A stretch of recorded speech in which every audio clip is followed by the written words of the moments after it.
Hello everyone. Last class में हम लोग डिस्कस किए थे पोटेंशियल डिफरेंस और इलेक्ट्रिक पोटेंशियल के बारे में। क्लियर होगा आप सभी को। पोटेंशियल डिफरेंस में हमने एक चीज हम बोल चुके थे कि the amount of the difference between the electric potential of 2 points in an electric field is known as potential difference. ठीक है, अब उसी को हम लोग आगे बढ़ाते हैं, देखते हैं जरा पोटेंशियल डिफरेंस हमारे सामने है। सपोज करो हमने 2 बीकर रखा हुआ है। एक बीकर है जिसमें 10 सेंटीमीटर ऑफ वाटर है, 10 ml आप बोल सकते हो। दूसरे बीकर में जो होगा ये वाटर का जो रेंज है वो कितना है, तो वो है 4 सेंटीमीटर। ठीक है, एक में 10 सेंटीमीटर, एक में 4 सेंटीमीटर। अब क्या करें, अगर हम इन दोनों बीकर को एक दूसरे के साथ कंबाइन कर दे पाइप के थ्रू तो क्या होगा। ठीक है, जाहिर सी बात है इस बीकर का वाटर जो होगा वो फ्लो करके बीकर ए का वाटर जो होगा फ्लो करके किस तरफ मूव करेगा, तो बीकर बी की तरफ। ठीक ना, ये तब तक फ्लो करेगा जब तक इन दोनों में वाटर का लेवल जो होगा वो बराबर ना हो जाए। अगर इन दोनों में वाटर के लेवल के डिफरेंस की बात करें तो दोनों के बीच में 10 centimetre minus 4 centimetre, total difference कितना है, तो टोटल डिफरेंस है अबाउट 6 सेंटीमीटर। ठीक है, ये वाटर फ्लो करना शुरू करेगा, धीरे धीरे इसका लेवल जो होगा वो घटेगा और घटने के बाद इसका लेवल जो होगा वो बढ़ेगा। यहाँ पे इसका भी लेवल हो जाएगा 7 सेंटीमीटर और इसका भी लेवल हो जाएगा 7 सेंटीमीटर। और उसके बाद इन दोनों के बीच का जो नेट फ्लो होगा, net flow of movement of water जो होगा वो रुक जाएगा। ठीक है, अब समझते हैं, इसी को मानते हैं ये पॉइंट ए का इलेक्ट्रिक पोटेंशियल है और ये पॉइंट बी का इलेक्ट्रिक पोटेंशियल है। ठीक है, अब अगर बात करें तो इसका पोटेंशियल कितना है, तो इसका है 10 वोल्ट। इसका पोटेंशियल कितना है, तो इसका पोटेंशियल था 4 वोल्ट। एक के पास 10 वोल्ट, दूसरे के पास 4 वोल्ट। ठीक है, इन दोनों के बीच का डिफरेंस, इन दोनों के पोटेंशियल बीच का डिफरेंस कितना था, तो वो था लगभग 6 वोल्ट। जब इन दोनों के बीच का पोटेंशियल का डिफरेंस हुआ तो यहाँ पे जो वाटर फ्लो कर रहा है, इस वाटर को फ्लो को हम लोग क्या बोल सकते हैं कि यहाँ पे वाटर की जगह पे क्या फ्लो कर रहा है, इलेक्ट्रॉन। ठीक है ना, तो इलेक्ट्रॉन फ्लो करता है और तब तक फ्लो करता है जब तक दोनों इक्वल पोटेंशियल पे ना आ जाए। ठीक है, यानी कि जब वो दोनों इक्वल पोटेंशियल पे आ जाएंगे तो फिर इसका नेट फ्लो जो होगा वो होना बंद हो जाएगा। ठीक है, यानी कि पोटेंशियल डिफरेंस काफी नेसेसरी है, या समझ सकते हैं कि पोटेंशियल डिफरेंस ही वो कॉज है जिसके कारण इलेक्ट्रॉन एक जगह से दूसरी जगह की तरफ मूव करता है। ठीक है, पोटेंशियल डिफरेंस ही वो कॉज है जिसके कारण से इलेक्ट्रॉन एक जगह से दूसरी जगह तक मूव करता है। अगर पोटेंशियल डिफरेंस ना हो तो इलेक्ट्रॉन मूवमेंट नहीं करेगा। ठीक ना, यानी कि हम लोग कह सकते हैं कि इलेक्ट्रॉन की मूवमेंट की नेसेसिटी किसकी, पोटेंशियल डिफरेंस की। और यही अब हम लोग आगे डिफाइन करने वाले हैं कि इलेक्ट्रॉन का जो movement, the movement of electron, ये कहलाता है क्या, ये कहलाता है करंट। यानी कि अगर हमको करंट क्रिएट करना हो या फिर करंट का फ्लो कराना है तो करंट के फ्लो के लिए सबसे नेसेसरी क्या है, तो वो नेसेसरी है पोटेंशियल डिफरेंस। ठीक है, करंट की नेसेसरी क्या है, तो वो है पोटेंशियल। अब ये करंट फ्लो कहां करता है, तो करंट फ्लो करता है थ्रू अ वायर। जैसे कि ये हमारे बीच का जो पाइप है, ये पाइप क्या है, तो ये है वायर। ठीक ना, अब एक तरफ क्या होगा, तो एक तरफ है 10 वोल्ट और दूसरी तरफ क्या है, वो है 4 वोल्ट। जब इन दोनों के बीच का डिफरेंस हुआ तो करंट फ्लो किया ना, तो हम लोग अब कह सकते हैं क्या, it is the difference between the potential, या फिर it is the potential difference. आप इसी को नोट कीजिएगा, it is the potential difference across the ends of a wire which makes current to flow. ठीक है, रिपीट करते हैं, it is the potential difference across the ends of a wire which makes the current to flow through the wire. ठीक, आप इस चीज को लिख लें। और अब अगला हमारा आ रहा डेफिनेशन क्या, तो अगला हमारा टॉपिक है वो है करंट। ठीक है, नेक्स्ट हम डिस्कस करेंगे करंट। चलिए, अब हम लोग का जो नेक्स्ट टॉपिक है वो है करंट। करंट को देख लीजिए। ठीक है, बोर्ड पे कुछ चीजें लिखी होंगी, अगर आपको क्लियर दिख रहा होगा तो सही बात है, नहीं तो हम बोलते हैं। ठीक, सबसे पहले तो हम लोग देख चुके हैं करंट का डेफिनेशन अब तक। तो करंट क्या है, the flow of electric charge. The flow of electric charge, ये इलेक्ट्रिक चार्ज का मतलब क्या, तो जनरली हम लोग पढ़ने वाले हैं क्या, तो फ्लो ऑफ इलेक्ट्रॉन। ठीक है, the flow of electric charge in a conductor is known as current. ठीक है, इलेक्ट्रिक चार्ज का फ्लो करना किसी कंडक्टर के अंदर से, वो कहलाता है क्या, तो वो होता है करंट। ठीक है, अब हम निकालेंगे, हम लोग बोलते हैं कि हाँ करंट अभी हाई है, करंट अभी लो है, तो करंट हाई या लो उसके लिए मेजरमेंट चाहिए। ठीक, तो मेजरमेंट के लिए हम लोग जो यूज करते हैं वो कहलाता है आपका एम्पियर। ठीक है, उस मेजरमेंट को हम लोग बोलेंगे क्या, तो मैग्नीट्यूड ऑफ करंट। ठीक, मैग्नीट्यूड क्या है, तो the amount of electric charges, the amount of electric charges passing through a given point of the conductor in 1 second. ठीक, यानी कि 1 सेकेंड में कंडक्टर के किसी पॉइंट से कितना चार्ज होगा वो फ्लो कर जाता है, उसको हम बोलते हैं क्या, तो वो बोलते हैं मैग्नीट्यूड ऑफ करंट। समझिए जरा इस चीज को। देखिए, सपोज कीजिए ये एक कंडक्टर है और ये इस कंडक्टर का क्रॉस सेक्शन यानी कि एरिया। ठीक है, इस एरिया से अगर 4 कूलम चार्ज पास करता है पर सेकेंड, 1 सेकेंड में कितने कूलम, 4 कूलम, तब जो होगा इसका करंट कितना होगा, तो करंट कहलाएगा 4 एम्पियर।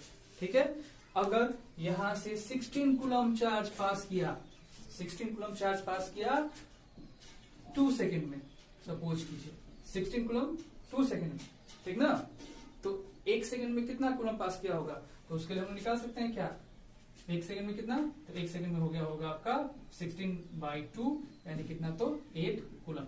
ठीक ना, 1 सेकेंड में 1 कूलम यानी कि कितने चार्ज पास किए, 8 कूलम, यानी कि वहां पे करंट कितना होगा, मैग्नीट्यूड करंट कितना होगा, तो होगा 8 एम्पियर। चलिए हम लोग इसको आगे देखेंगे। यहाँ पे फॉर्मूला लिखा हुआ है, करंट इक्वल टू क्या है, तो करंट इक्वल टू है Q/T, जहां पे Q जो होगा, Q बताएगा चार्ज और T बताएगा क्या, टाइम। और ये टाइम हम लोग किसमें मेजर करेंगे, टाइम मेजर करेंगे हम लोग सेकंड में। ध्यान दीजिएगा, अगर कोई चेंज करके दिया होगा तो आप उसको तुरंत बदलकर सेकंड में लेकर आएंगे। चलिए इसी क्वेश्चन को देखते हैं जरा। फर्स्ट में हम लोग का करंट कितना हुआ, I, तो हमारे पास चार्ज कितना था, चार्ज था हमारे पास 4 कूलम। ठीक है, तो चार्ज था 4 कूलम, टाइम कितना था 1 सेकेंड, यानी कि हो गया 4 कूलम पर सेकेंड, यानी कि ये क्या हो गया, तो ये हो गया 4 एम्पियर। ठीक है, सेकंड केस में हम लोग देख रहे हैं, सेकंड केस में इसको I1, इसको सेकंड केस में I2 अगर मान लिया जाए, तो उस समय हमारे पास चार्ज कितना था, चार्ज था हमारे पास 16 कूलम, टाइम कितना था, टाइम था 2 सेकेंड। मेजरमेंट करने के बाद 16/2 कितना है, 8 एम्पियर, यानी सेकंड केस में करंट कितना फ्लो किया, तो वो हुआ 8 एम्पियर। ठीक है, और डिस्कस कर चुके हैं कि एम्पियर क्या है, तो एम्पियर है ऐसा यूनिट, किस चीज का, तो ऐसा यूनिट ऑफ इसका, तो करंट का। ठीक ना, अब बातें आती हैं कि व्हाट इज 1 एम्पियर।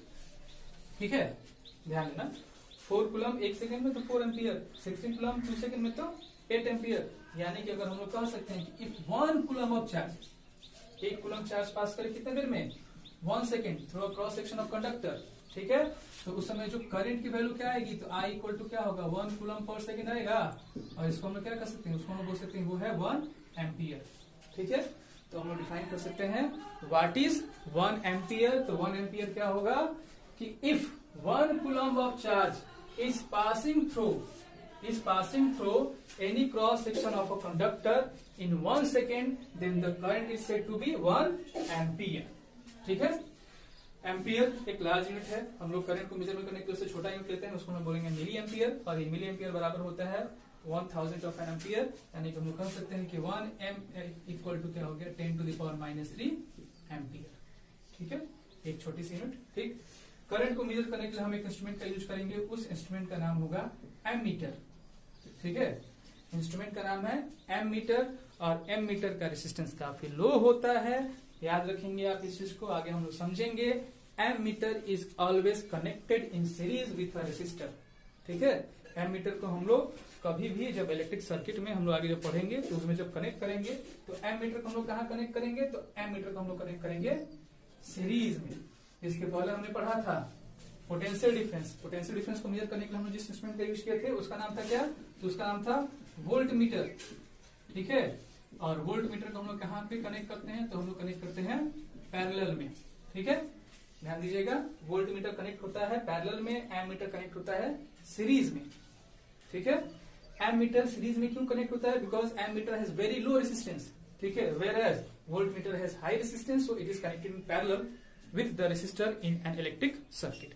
क्लियर है आप सभी को ये बातें। ठीक है, इतना नोट करें। चलिए अब कुछ क्वेश्चंस बोलते हैं, आप उस क्वेश्चन को कीजिएगा। जैसे सबसे पहला क्वेश्चन है, an electric bulb draws a current of 0.25 ampere for 20 minutes. ठीक है, an electric bulb draws a current of 0.25 ampere for 20 minutes, calculate the amount of electric charges that flow through the circuit. ठीक, सबसे पहले देखिए जरा, यहाँ पे हमारे पास गिवन क्या क्या है, तो गिवन है आई कितना है, तो 0.25 एम्पियर, और टाइम कितना बोला गया है, टाइम बोला गया है 20 मिनट्स। ठीक है, टाइम है हमारे पास 20 मिनट्स। ठीक, और पूछा क्या है, find the amount of charges flowing through this time, इस टाइम में कितना अमाउंट जो होगा चार्ज का फ्लो कर गया। तो हमारे पास फॉर्मूला हमने यूज किया है I इक्वल टू क्या होता है, Q बाई टी, बट हमने कहा क्या है कि T किसमें होना चाहिए, तो T होना चाहिए किसमें, सेकंड में। ठीक है, अगर आप इसको कर सकते हैं तो वीडियो को पॉज कीजिए और पहले खुद कैलकुलेट कर लीजिए। ठीक, उसके बाद हम लोग देखेंगे जरा कि टी को हमको सेकंड में चाहिए, तो टाइम को अगर हम लोग सेकंड में चेंज करते हैं 20 मिनट्स यानी कि 20 इंटू 60 सेकेंड। जब इसको हम लोग सॉल्व किए तो हो गया 1200 क्या, तो सेकेंड हो गया। अब जब हम इसको पुट करेंगे फॉर्मूला पे, तो I equal to Q by T, Q हमारे पास क्या है, तो क्यू हमारे पास नहीं पता है क्यू। ठीक है, और टी हमारे पास कितना हो गया 1200 सेकेंड, आई हमारे पास कितना है, तो 0.25 एम्पियर। क्लियर, और जब हम इसको चेंज करें तो Q इक्वल टू क्या हो गया 0.25 इंटू 1200, ये पॉइंट हटा यानी कि हो गया 25 इंटू कितना, तो 12। ठीक है, अब जरा कैलकुलेट कीजिए 25 इंटू 12 यानी कि 12 5 जा 60 कैरी 6, और फिर 12 2 जा 24 और 6 कितना हो गया 30, यानी कि हमारे पास चार्ज कितना फ्लो किया, तो चार्ज फ्लो किया 300 कूलम। क्लियर है, ठीक, नोट कर लीजिए। चलिए अब एक नेक्स्ट क्वेश्चन के बारे में डिस्कस करते हैं। नेक्स्ट क्वेश्चन है हमारे पास, नोट कीजिएगा सबसे पहले, if a potential difference of 10 volt, if a potential difference of 10 volt causes a current of 2 ampere to flow for 1 minute, यानी कि दिया क्या हुआ है कि पीडी है कितना, पीडी है 10 वोल्ट। ठीक है, इसके बाद नेक्स्ट दिया हुआ है कि करंट जो होगा वो है कितना, तो है 2 एम्पियर, और आगे पूछ रहा है क्या, आगे दे रहा है टाइम इक्वल टू क्या है, तो टाइम है 1 मिनट।